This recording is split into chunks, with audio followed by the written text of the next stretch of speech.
പാട്ട് ആരാ ഉണ്ടാക്കിയെന്നൊന്നും അറിയില്ല. പറഞ്ഞ പോലെ യേശുദാസ് സാറ് പാടിയ പാട്ടാണ്.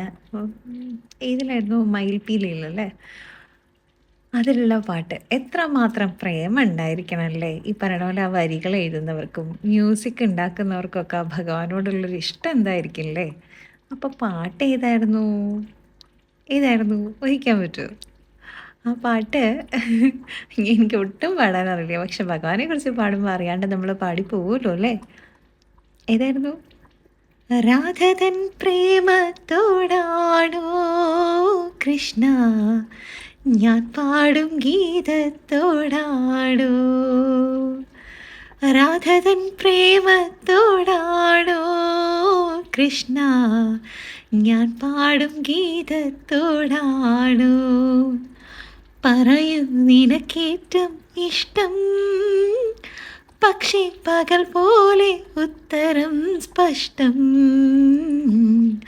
രാധതൻ പ്രേമത്തോടാണോ കൃഷ്ണ ഞാൻ പാടും ഗീതത്തോടാണോ